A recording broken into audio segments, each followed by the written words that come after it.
In a 1968 televised debate with Norman Mailer, Marshall McLuhan said, quote, "The absolute indispensability of the artist is that he alone, in the encounter with the present, can give the pattern recognition. He alone has the sensory awareness necessary to tell us what our world is made of." With these points in mind, I'm very pleased to bring you our panelists today, Jessie Chan, Harsha Biswajit, and David Ayala-Alfonso. In their papers, they each examine a different problem and propose possible solutions through their own art practices and the works of others.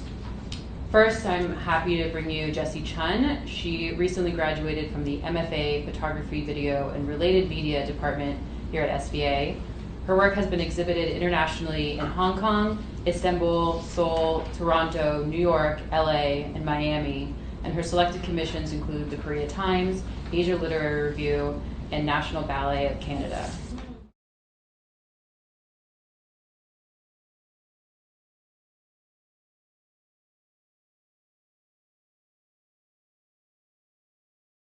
Hi, my name is Jessie Chan, and today I'm going to talk about my project titled On Paper. In this body of work, I examine passports and immigration documents from various countries to investigate the ways in which our identities are validated across borders. And this really came together, I think, from my personal experience. Just to briefly give you guys a background information on where I'm coming from. I was born in Korea, and I lived in Seoul and Hong Kong, and went to the international school there, and then I moved to the States. I came to New York, and then I lived here for a while, and then moved to Toronto, and then I moved back to Asia, and then back to, and I moved back to New York. And so just this constant like in between and constant migration, immigration. I think that process made me, I guess, really aware of this constant having to fill out paperwork and having to get a visa, and just the notion of these paperworks defining me and granting me the right to live somewhere or the right to enter into a place. To me, that was really strange. That whatever information I choose to give out on this piece of paper is that's pretty much the only way that I'm going to be validated at the border. You can't just tell them like, hey, I'm like actually a really nice person. It's all about the paperwork, and it's like, so I really decided to take a look at that and dissect it, I guess, visually and conceptually to see, what are some of the metaphors that are embedded in these documents, and what can they say about our experience in the mobile world today. And so I'm going to talk about the two parts of this work, and the first part is the landscapes. And in the landscape work, I am working directly, I'm working solely with passports, and what I'm doing is actually when you open your passport, the pages where you get stamped, they have these watermark images, and they exist to prevent identity theft. And I was really drawn to the fact that that exists. And in the beginning stage of the work, I was borrowing, with my friend's consent, I scanned their passports, other pages, and I cropped out their data so that on top all passports say visa, and on the bottom it says the person's travel ID. So I deleted those information, obviously, to protect their identity. And also, what was interesting was some countries have just their graphic design logo of the country, and some countries have like a very iconic images of their landscape, or not landscape, their landmark or architecture. That's very specific to their country. So I was actually interested in the other group of images, which are the landscapes of nature and just these beautiful ethereal landscapes of mountains and birds and water. And to me, I think I was drawn to them because I think they really represented this metaphor of ideology, this ideology of freedom of this land that's just like unbound by border, And so what I did was I cropped in on them, and I used all photographic methods to resize them, to work with the scale, and to digitally manipulate them to turn them into large-scale landscapes.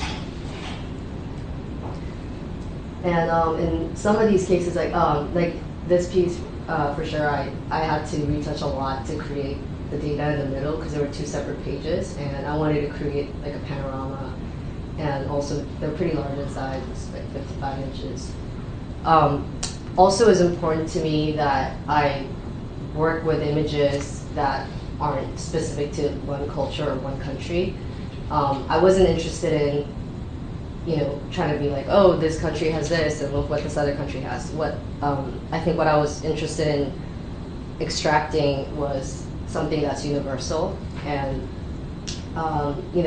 just like a universal symbolism of what we all experience going through this mobile contemporary world. And I was also interested in transforming the pages and turning them into these images that kind of have an emotional or intimate aspect to them of that journey that we all take, and whether it's metaphoric or literal. I just wanted to transform them from that bureaucratic function, and I guess in that, like, as I'm turning it into an art object, they're actually getting decontextualized because the power isn't there anymore to grant you into a place, but these just become beautiful landscapes.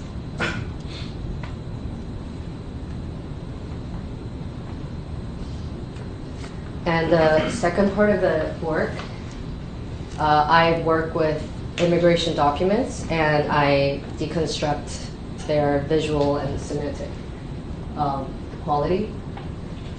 And the first three images I'm going to talk about are the ones where I try to explore the role of photography in context of bureaucratic information. So I was really interested in how, in the process of, I guess, migration or immigration, or even locally, like, you need a photo ID to do anything. And just, especially in this process, like, you always need to submit like a photo ID, and there's a guideline on what size it should be, and how it needs to be not obscured and things like that. And your ears need to show or something like that. But so I was really interested in how photography becomes such a powerful component in validating somebody's identity. So it's not just, in art we talk so much about like photography as a representation and things like that, but when it turns into this bureaucratic function, photography becomes such a loaded tool in a sense, and powerful tool, and it has so much power to grant you access into a place. And so I thought it was really interesting that on this image, for instance, it says vouch for his/her identity. Yeah, and then it says his or her photograph, and I titled this piece his or her photograph. And these are created simply by folding and scanning, and they're also larger than life. Larger than the actual, the original document. And this piece, I just simply covered it with a piece of paper, but where the paper is, it actually said photo behind it. And this is another frame. This is like a literal frame of where a photograph needs to be on the document. And I thought it'd be interesting to just visually abstract the literal framework in which these things get recorded, and by highlighting it, it's going back to what I was talking about photography's function. And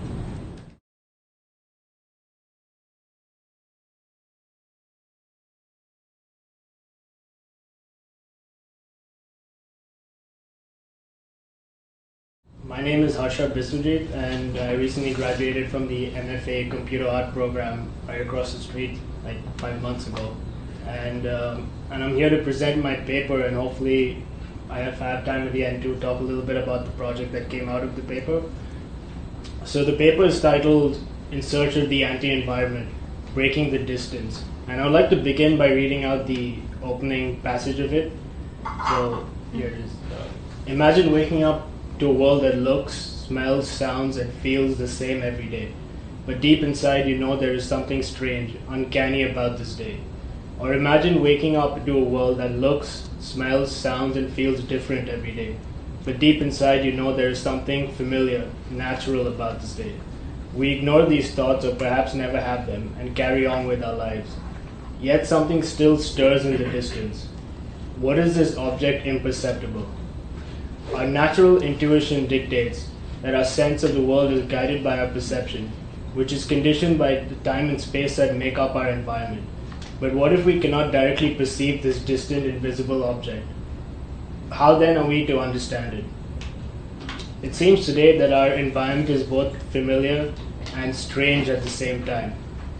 It is in this background of uncertainty that the ecological debate looms upon us today. So in relation to the quote that you see on the screen up there, the question then becomes, how does the fish recognize the bowl? So it might seem that this has thrown you off a bit initially, but hopefully by the end of it, some things might get a little clearer. But it seems like such is the obscurity of the world that we live in.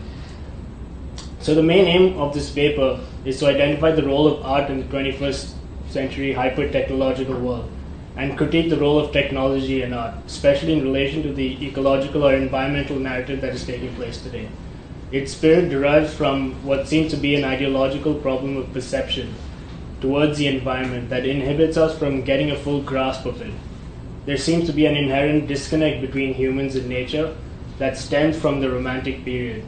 Thus, breaking this distance or even understanding the nature of this distance, whether real or ideological, is perhaps the first step in identifying the role of art within this ecological space. So in seeking an answer, I'll turn towards Marshall McLuhan, who in the 1960s famously argued the need for anti-environments as a mode of perception, since environments as such are imperceptible. So in essence, anti-environments can be seen as perceptual fields, making the invisible visible. Moreover, he looked at the fields of art and science as mirrors to anti-environments. So despite containing the term environment, this idea has nothing to do with environmentalism or ecology, but is purely a mode or a state of perceptual awareness. So unlike Freud's concept of the unconscious, McLuhan thinks of the environment as a natural state of unconscious awareness, and the anti-environment as a trained state of conscious awareness. So his premise was that environments that are created by new technologies, while invisible in themselves, tend to make visible the old environments. So to illustrate his point, he observes how the Romantic movement, whose muse was nature, arose from the machine age, and a move into the electronic age resulted in the machine itself as an art object. Thus, each new environment becomes the anti-environment of the previous environment. However, with electric technology and the dawn of the more recent computer age, things seem to have been disrupted, and this interplay between the old and new environments and anti-environments seem to have gotten distorted. The speed of data processing allowed us to examine the world and the environment as it changed and existed in real time. So we were, in a sense, for the first time catching up with our environment. And the planet itself became an anti-environment or an art object, yielding new perceptions of contemporary man-made environments. So thus re-emerged nature and the human-nature dichotomy as subject for arts in the 60s and 70s. However, this time around, as the nature as understood in the Romantic sense ceases to exist. It no longer is an attraction to its beauty, but instead one that arises out of an awareness of the destruction of its beauty. But he says this awareness by itself, he sees as being immaterial and futile in the current environment, and thus creating anti-environments requires a technological extension of consciousness. So the skepticism he's alluding to is that if the arts and sciences themselves become the environment, they no longer act as anti-environments. So Jean Baudrillard, who's seen as his contemporary, saw that art as being consumed by the very environment which, according to McLuhan, it was trying to transcend. So his critique, I feel, is relevant for the ecological age we live in today, since it questions the importance attributed to the material object. So Jack Burnham, in his 1968 essay System Aesthetics, was perhaps the first person to attempt to de-objectify the material object by recognizing the emergence of a transition between major paradigms in art, one that was grounded in the nature of technological shifts taking place at the time, but does resorting to a systems culture that attempts to push the art object into the background, give us a full picture of the environment, let alone the anti-environment. Moreover, in the age of real time, don't we need a way of thinking or a mode of perception that reveals our environment today one where the environment and the anti-environment coexist, thereby collapsing this duality. So indeed, to a certain extent, this does exist in the form of scientific data, but it has only partially succeeded in revealing the anti-environment. This is perhaps why art has a greater function or responsibility in breaking these perceptions. Yet many obstacles emerge in this utopian pursuit of art. The first step, however, in creating anti-environments is perhaps to get a better understanding of our environment today. We have come to realize that we have woken up in a world of strange objects. Objects that are present yet invisible except in their periodic appearances, and in the form of perpetual streams of data and scientific models. So how do we account for this? If we consider conventional rhetoric and split the environment into two, the natural and the man-made, for purposes of simplicity, we find that while the natural environment dwells in a geological timespace where changes occur over millennia, the man-made environment, or our urban everyday surroundings, change on a much slower and a shorter much faster and a shorter time scale, equate more towards human time. So therefore, one would feel that an inherent spatial and temporal disconnect between humans and nature is inevitable, and that this dichotomy has always existed. However, Timothy Morton, in his book Ecology Without Nature, sees our understanding of nature today as being only a construct of the Romantic period, where nature was invented in order to create an escape, an idealized space away from the everyday machine environments, thus becoming a romanticized utopian background for surrounding humanity. So nature became this thing to be consumed in the distance, referring to Walter Benjamin's idea about the aura, which he defines as a unique phenomenon of distance, however close the object may be. So I see this distance as containing two subcategories: conceptual or ideological distance and physical distance. So if we continue with this logic, the Romantic period was the basis of the ideological distance, and over time the physical distance was also established through modernization and post-modernization, intensifying this alienation to the emergence of a digital and virtual time space. There.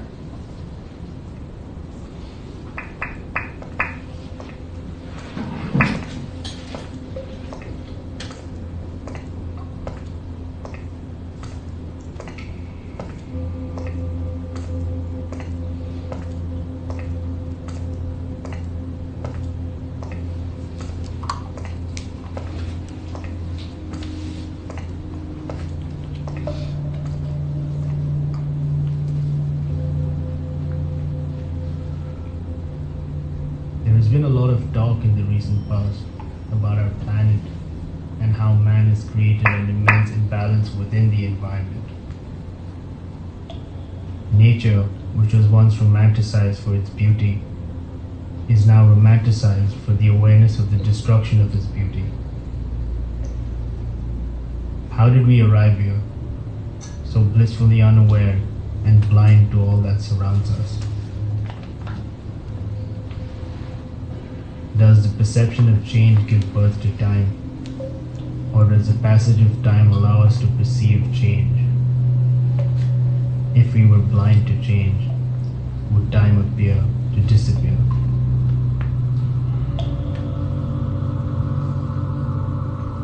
The Animal is Absent is a meditation on time and a world that is bound by it. It is an exploration into the human perception of change, and acts as an interplay between the elephant, the projected image, and the spectator. Hand-drawn images are projected and mapped onto the body, acting like the skin of the elephant. Form and content cease to exist as separate entities, as one dissolves into the other, blurring the lines between foreground and background, humans and nature. So the rest of it is online, but I just wanted to show you that bit. And this was the piece in the Governor's Island Art Fair earlier this September. So you can see, when it's on time lapse, you can see the elephant coming alive where things are changing. But when you walk in and in real time, it just looks like a very static piece. So it was interesting. So that's it. Thank you.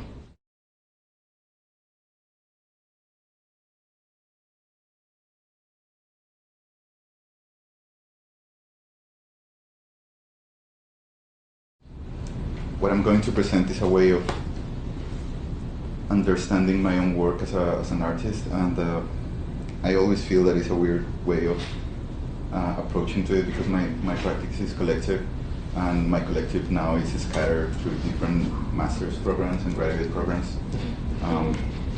And I was just thinking of your panel just this morning, which someone pulled back from the panel because of in light of the recent events of Michael Brown and everything. And I think when you're reflecting and you're like writing about your practice, it requires a level of suspension of disbelief of what it means to write, of what it means to produce this, because the dissemination process is completely different. Like, okay, I'm gonna try this.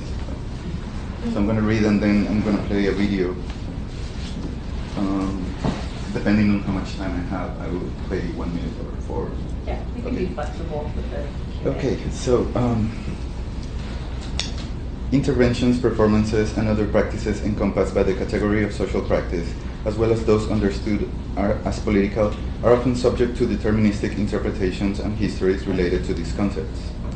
This seems potentially problematic, as the value of a process may not lie in the confluence of particular elements in its creation and their meaning, but rather in their articulation. The notion of interface offers us a space for potentiality to analyze projects through their proposed forms of engagement. I will call interfacing to the artistic practices that are primarily focused on fostering a space for communication through codes already available in popular culture, performing operations of articulation, redirection, or abstraction. Reflecting on the notion of interface incorporates value to interfacing projects through the study of the dissemination process, providing a richer context to understand the final form. The current exploration has 2 fronts. The first corresponds to a conceptual assessment of the notion of the interface in relation to other realms and disciplines, such as computer science, cognitive science, art, and literature.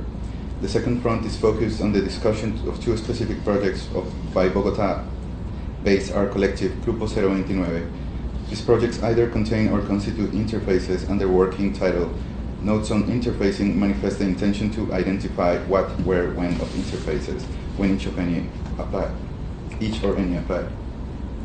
The term interface, as it's used here, comes from information architecture and software engineering practices. The GUI, or graphic user interface, is the upper layer of software that allows communication between the logic components of the digital system and any human user. The architecture of a program is often divided into layers that begin as simple procedures such as mathematical operations, assigning values to variables or connecting to databases, and end at complex routines like the different services and functions offered by an application. What creates communication between these abstract data arrangements and a human user is the outermost layer, the graphic interface. It is designed using visual metaphors that resemble objects, gestures, or concepts abstracted from everyday life to create a syntax of familiar signs: airbrush, highlight, desktop, cut, paste, trash can, and so on. As the graphic interface of some computer desktop or mobile phone systems has become widely popular, metaphors generated in computer systems have begun to revert the process, making their way into everyday life. The concept of interface has been transported into arts and humanities by different authors that span from media studies to graphic novels and electronic literature. Amongst them, the ideas of Joanna Drucker and Alexander Galloway provide a framework to bring these ideas into the realm of artistic practice. Galloway's book, The Interface Effect, creates a setting for the broad usage of the notion of interface in digital media, building from genealogies of the term as well as from conceptual and ideological frameworks of the interface. His idea shows us that the definition might prove as problematic as the identification of an interface itself. Quote, frames, windows, doors, and other thresholds are those transparent devices that achieve more the less they do.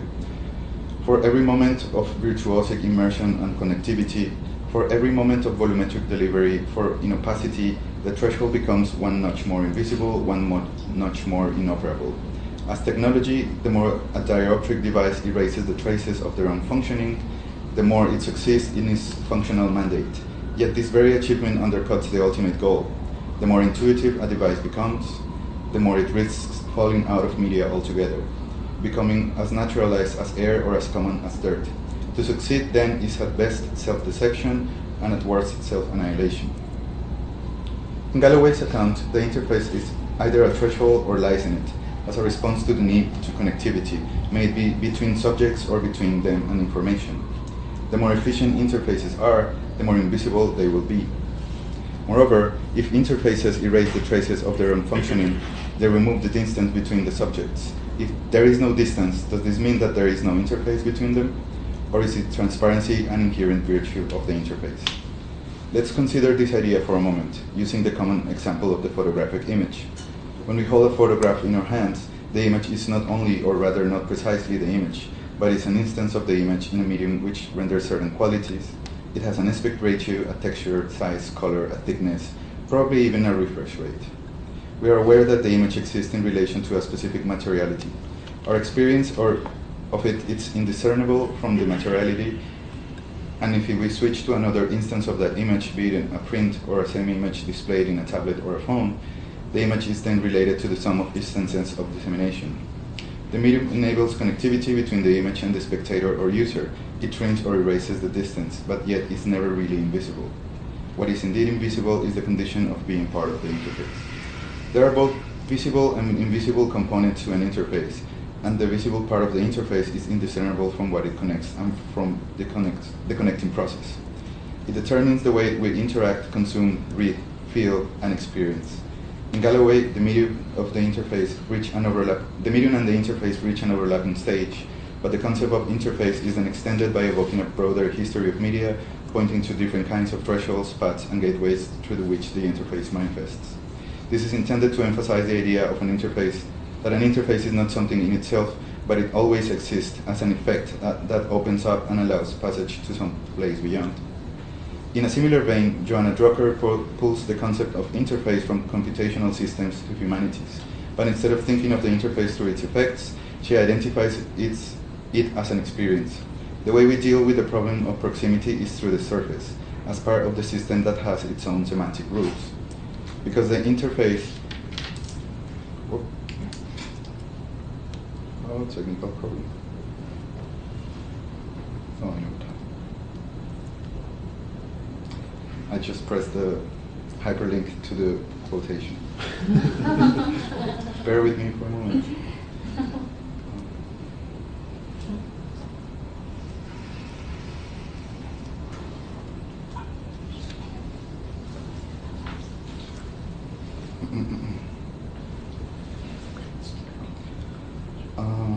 Okay. The way we deal with the problem of proximity is through the surface, a part of the system that has its own semantic roots. Because the interface is always context responsive, the emergence of interface typologies is conditioned by the dissemination of the forms, mediums, or formats it intends to articulate. In the case of computer systems and interactivity, the process of creating interfaces is generative, and it creates itself as much as it creates the manners and semantics needed for engaging with the interface and the interface system. This dynamic process creates a particular perceptual experience in which there is not an easy way of disaggregating the constitutive parts of the system. Following these ideas, I propose that the interface exists as a particular arrangement of mediums, contexts, and signs that interpolate a user, consumer, or audience to interact with the rules implied by the arrangement itself. If we refer again to the example of a graphic user interface, it is not difficult to identify the dialectics between learning and building the interface. Galloway also observes that the working concept of the interface strongly evokes Frederick Jameson's idea of cognitive mapping. But within the variation I intend to put forward, the notion of the interface problematizes the abstraction process implied by Jameson's method. In the presence of an interface, cognitive mapping is affected, intervened, or predicted by suggesting a particular reading path, or a decryption key. As a consequence, an essential quality of the interfaces emerge. They are always already ideological. The components of an interface are key to recognition and decryption. If interfaces are, as Galloway argues, a sort of dioptric device, then there is a theoretical surface on which the light or the gaze is reflected, and there might be then a theoretical light that can only be detected through the surfaces on which it reflects. This interplay between reflective and reflected determines the capacity in which we can experience and analyze certain phenomena. It has specific qualities contingent to the event on which connectivity is enabled. The idea of surface in relation to the image refers us to Willem Flusser's notion of the image and to the construction of meaning. In Flusser, surfaces are in many cases equal to images. and this is the way humans have programmed in the world. Quote, images are significant surfaces. Images signify mainly something out there in space and in time that they have to make comprehensible for us as abstractions. This specific ability to abstract surfaces out of space and time and to project them back into space and time is what is known as imagination. It is the precondition for the production and decoding of images. The process of the trance carries a similar message that varies in depth, extension, and specificity according to the limitations or requirements of each instance. The sum of instances is also a range of visibilities on which some of the appearances are largely prepared as presentation, like the band, while some are meant to go unnoticed as intervention, like the fake Chiquita brands, the stickers, or allegedly governmental labeling of GMO products. The trance acts largely as a container of messages that come from specialized organizations, grassroots groups, farmer associations as its guardians. The contribution proposed by the trance is that of carrying the message and disseminating it through redundant usage of the formats created by the art collector.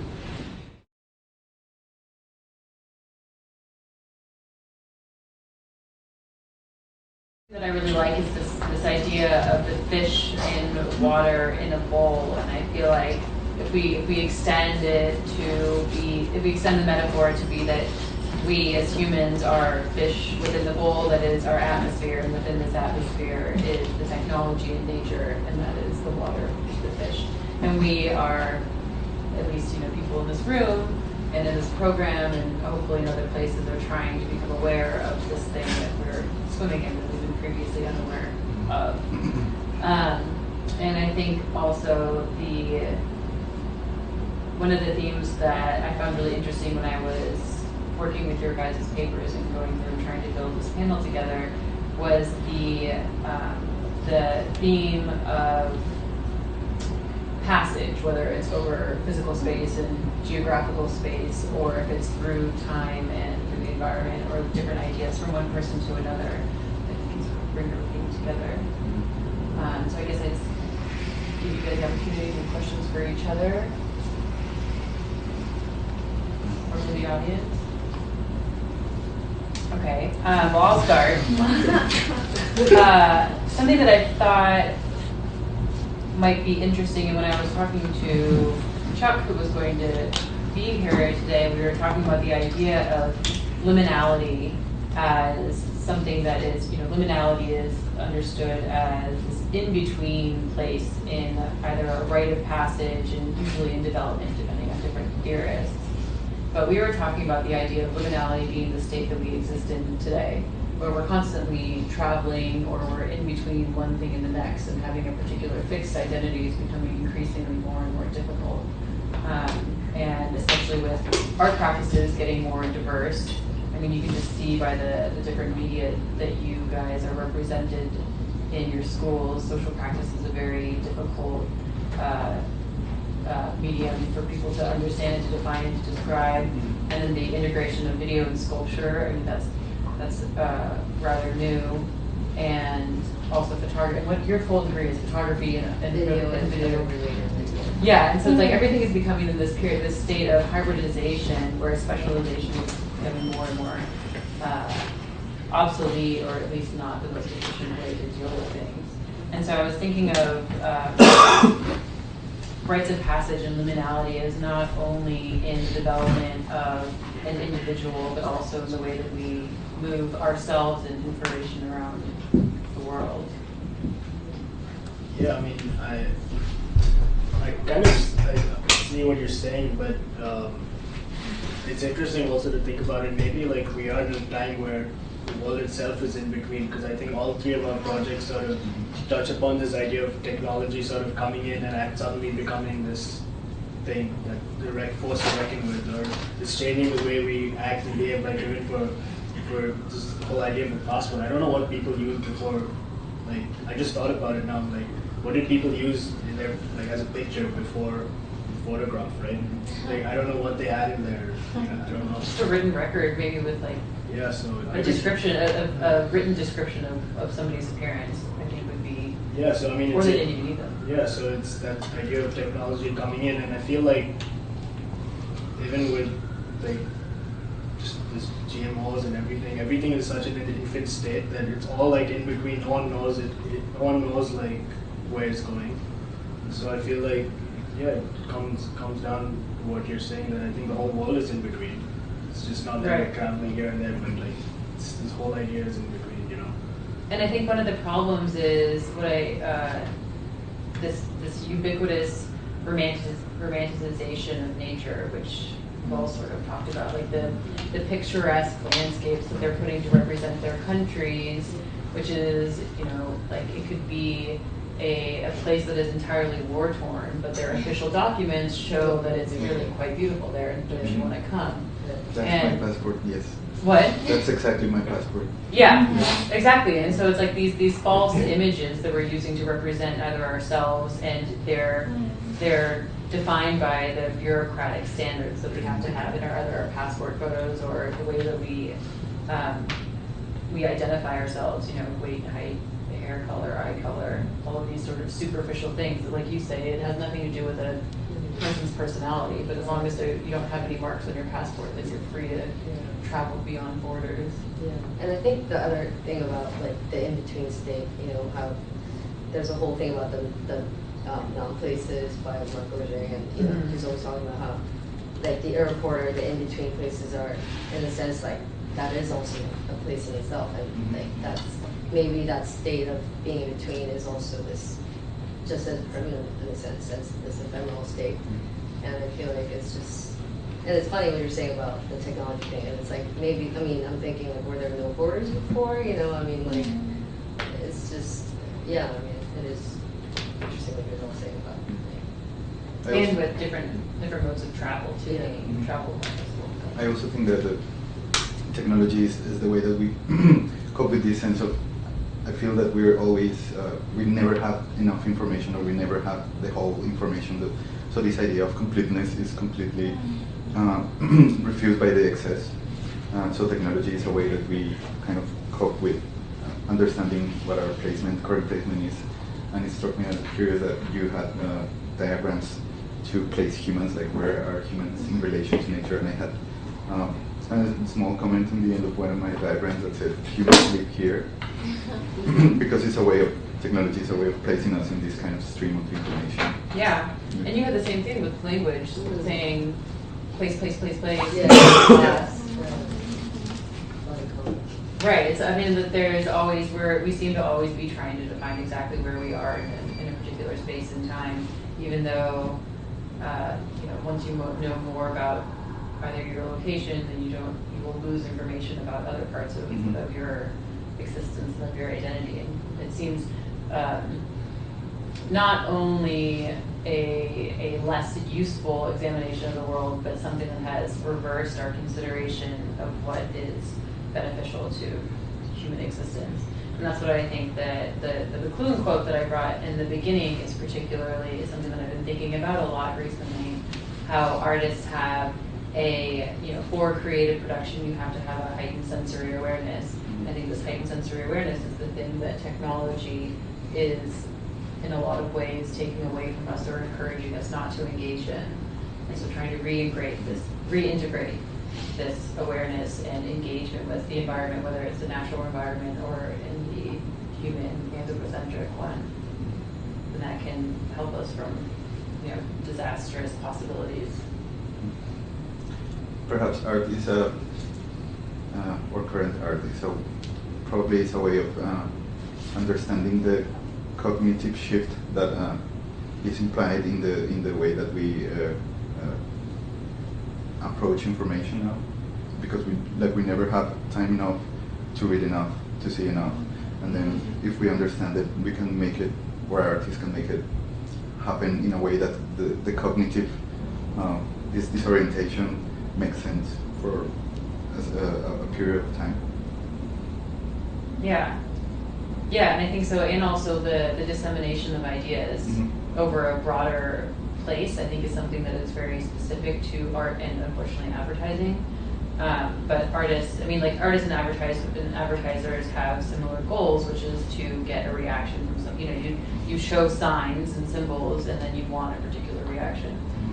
Advertising is to get get money. Artists is to do a lot of different things.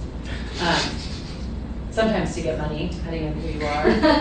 But I think that something that's really interesting about particularly the band, GMO band, that I was really happy to read was that children were singing along with the songs, and I think that by basically appropriating, like advertisements have been appropriating the language of artists have been appropriating the language of advertisers for a while.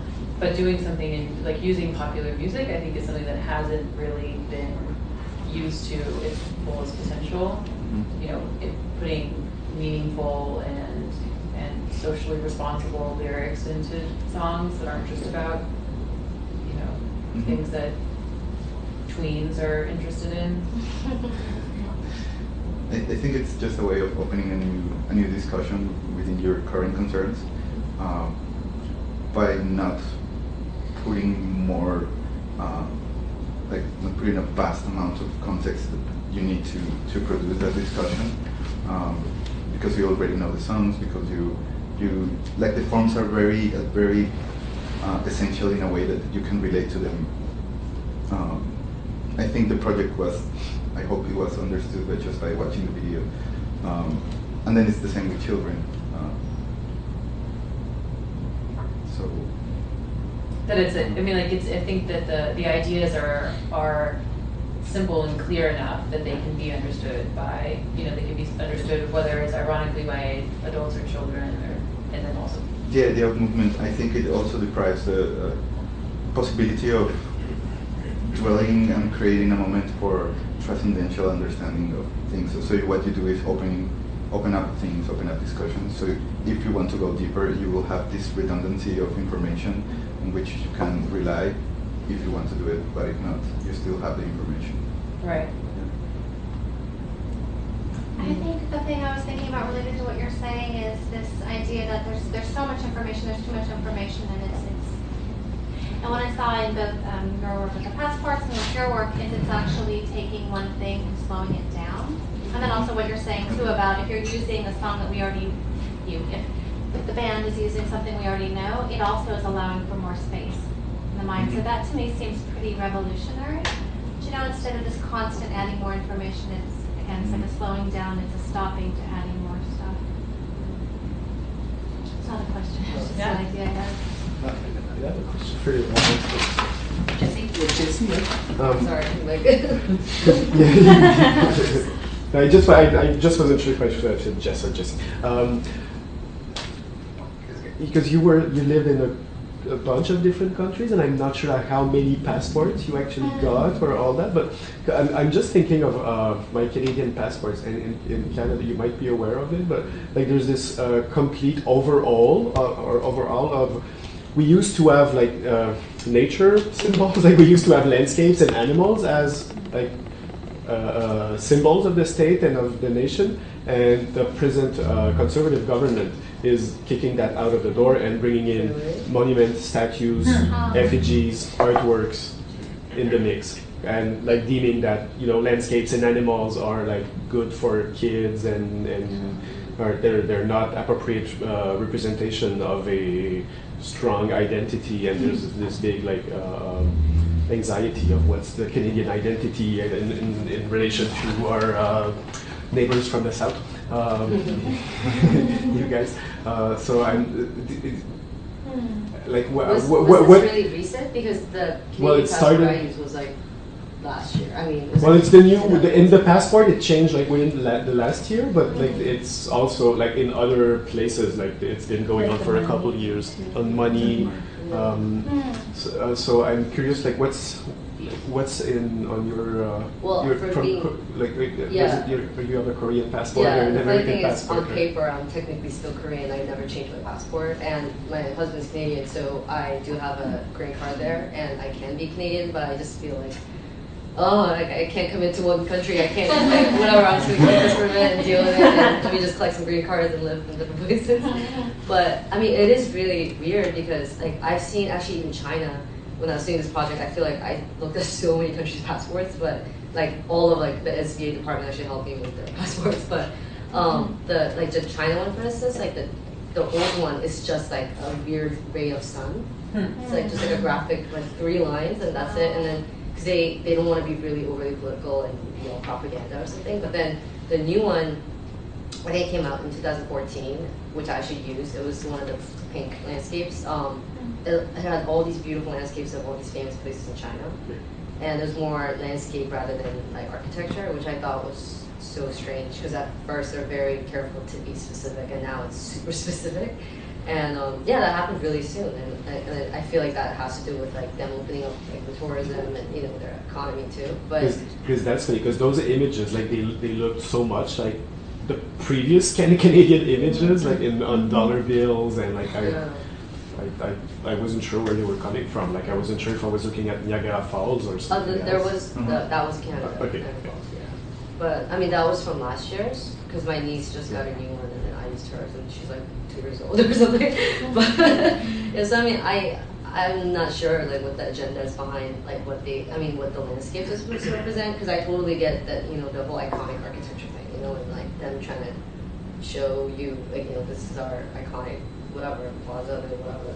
But I just think that landscapes, to me, they really represented something universal, because even within the structure of landscape, for some reason it's always mountains and birds flying. And it's like, it's like such a cliche, but it's like, what does it represent? It's like freedom, like you fly and you cross borders, and so it was Reach higher heights. Yeah, and to me, and that's the other aspect I don't know if I fully mentioned, but I feel like there's such an aspiration to like passport, and the idea of having a passport and like traveling, it's like it's the whole cliche of like the American dream, but whether you're American or not, whatever. I just think that when it's voluntary exile or voluntary mobility, you're trying to go somewhere with this kind of expectation or aspiration of something. So I feel like there was that sense of like dream, like quality that the landscapes had for me, which is why I was drawn to them, and I used it to kind of capture that essence of like our mobility. Yeah, I think that they very much illustrate that in their like the pastel hues, and there's no black, it's just hue on it's white. like really pretty. Yeah. And then the funny thing is the watermarks, when they're blown up really big, they become these like decorative lines, and when people walk into my shows and they're like, oh, is that like a Japanese screen print or something? And I'm like, yeah. You read the name, but yeah, I mean, it's like it looks so, it becomes this decorative thing, but it's actually like it exists to prevent identity theft, which is like so like polarizing, I guess. Right. And there's also something a little bit sinister about it, because it's a visual manipulation. Like this is what they're representing their country with, and so regardless of the political state of the country, the passport is still going to be a particular object that no one, I mean, I can imagine probably besides you, people spend a lot of time looking at these images. They are just sort of this background that could have been graphic, but it was just, maybe correct me if I'm wrong, it was decided to be visual, like, have an image on it because that's what. Exactly. I mean, some countries just have some countries just have a logo, but I feel like the trend or whatever, like, because there's a whole thing about like the Norwegian passport changing, and like so many people saying, but it was just like they're trying to aestheticize it even more, which again kind of like addresses that whole aspiration, and I think even the country's agenda is kind of like look at our country, Yeah. I mean, I'm not exactly sure what that agenda is, but yeah, I feel like there's definitely that sense. There's something a little bit like subliminal about it, where you just see these images in the background, but they're not really supposed to be looked at in any sort of in-depth way. They're supposed to be background image, but then they still have a strong message in them. Yeah. And that's what I thought was interesting about your wallpaper piece as well, that you were able to create this like field of like an absence of identity. Each one of those little squares or rectangles within the corners is a potential person and a potential individual that could be there, and you have this wall of no people. So that was an interesting image. Thank you. Welcome. Do you think passports are going to get extinct? Are they going to I'm not the passport maker. Don't ask me. I'm just appropriating. I don't talk to the government. No, I just feel like your sort of work in maybe like 50 years from now, maybe looked at something that is almost like an archive. Right? Yeah. Like art. Yeah. It ties into archaeology. Yeah, it ties in with the theme of this panel too. I mean, I feel that it's going to get digital at some point, and we're probably not going to have like buskers, like physical things, you know? Exactly. I mean, when people come into the U.S. now, isn't there, you have to have an iris scan, and so that's your, so like that's. Really? The iris scan is For the- when you travel or when you like immigrate in or you work? When you travel into the U.S., there is, instead of just a passport, Levi, who was it that wouldn't come back to the U.S. because he had to have an iris scan? You're thinking of a gum, but that was a fingerprint. A fingerprint. A long time ago. Yeah, and then now they're using iris scans as well, and so it's this digitization of like our physical attributes, but then it's no longer going to be this object. Yeah. This I think it's kind of ties into what we were talking about earlier in the theme of this. I read that it's possible to uniquely identify someone from the 3 people they call most often on their phone. Whoa. The 3 people you call most often on the phone uniquely identify you. Like it triangulates your identity? The Yeah. passport No, has that? the 3 people you call most on your phone. You could use that. Like Would you you- could check, like the border guy would check, like. Who Oh my god. So I was just, and this is the thing when you said it's as we move into a more and more liminal world, and it becomes harder and harder to have a fixed identity. At the same time, this huge pile of data we generate around us is the most fixed form of identity you could have. It's like a passport, but not just for crossing borders. It's a constant thing of your life which declares you are X or you're Y. You're able to have credit, you're not credit. You can travel, you cannot travel. So yeah, I imagine it would be redundant very soon. I imagine any sort of ambiguity as to who you may be. I mean, there already is no ambiguity as to who you may be if you use one of these. And I imagine they'll just move straight to data at some point. Right. Yeah. We'll just be walking through and getting scanned. Yeah.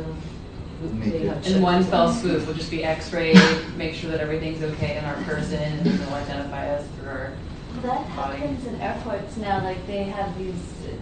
the body scanners. Oh, body scanners, but even before you hit that point of like passing through security, the video sort of surveillance system can sort of shape your identity based on your behavioral patterns and your actions. There's that technology now. And so like then they use them as like cultural identifiers of like how you sort of your mannerisms that they pick up. And certainly this is being used at Toronto's Pearson Airport. I'm assuming that at other airports too. So there you go. Yeah, The they- scary Now we part. should just dance and Yeah. like stage. Yeah. And There's the freedom in thing dance. is that it's like sort of forming of identity. The thing is like they kind of miss it. They don't know. See, I'm So then- interested, like, yeah. would they label you as other if you're like acting crazy and they can't like identify you? Like, I mean, Well, yeah. Well, like there's a condominium. Donald Trump has like a new condo in Toronto that you put up, and there's surveillance cameras outside that do the same thing. And so if you are moving in any kind of way that isn't sort of fixed, you're sort of identified as sort of as There's a light that like goes mental on. health and like kicked out. Like so it's Wow. like, Gee. yeah. So this is like a. Anyway, I put that in this idea of like identity and like the formation of identity that you sort of bring up within like the box checking and that construction, but that actually kind of misses kind of like. yeah. Yeah, it's synthesizing all this material and kind of getting like there is this sense of autonomy that like we're trying to maintain through these difficulties of new technology, and then like this panel, for example, like a poetic response to the reduction of identity through bureaucracy, and how you're kind of poetically responding to that, like in this really beautiful existential way of like finding the self through it, your autonomy through this process, and like the temporal flux of like lived experience and how this is like a problem of what it means to the self and how we view ourselves through this constant change of time, these social practices that can go along with all this. And so I got a lot from the panel. I think it's Thank you. very important. On that note, maybe we should end. Unless anyone else has any other questions? More? What And yeah, more. thinking about story.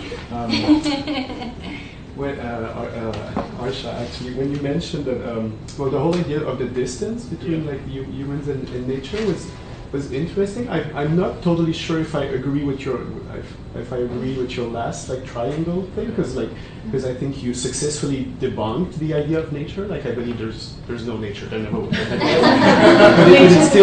it's still there in the final thing. And but the other thing I was thinking about, which is maybe less a bit of a criticism, is like I really dig the idea like of the we look at nature as this distant thing, and you brought advertising at some point, and there's this interesting shift that happened in advertising in relationship to traveling and sightseeing and tourist attraction, where we used to show the landscape or the picture that you would get to in the on the advertisement, and now often what you get is just a shot of the person who's looking. You don't see what they're looking at, but you just get like what they're not selling like the thing or nature or the landscape or the view. They're selling the idea that you're gonna have an experience. So is that like a further distance, or is that like collapsing distance? I mean, I think it's a further distance. That's kind of what I say, like with postmodernization and this whole like there isn't just nature too. There's this other virtual thing so it's obviously like an extended distance. But to come back to what you were saying initially, like the whole idea, like there are like a lot of people who are like were from philosophers to people who deal with environmental like debates and like ideas. They sort of all are agreeing that like to stop thinking about nature in this romanticized notion, in order for the conversation to go forward.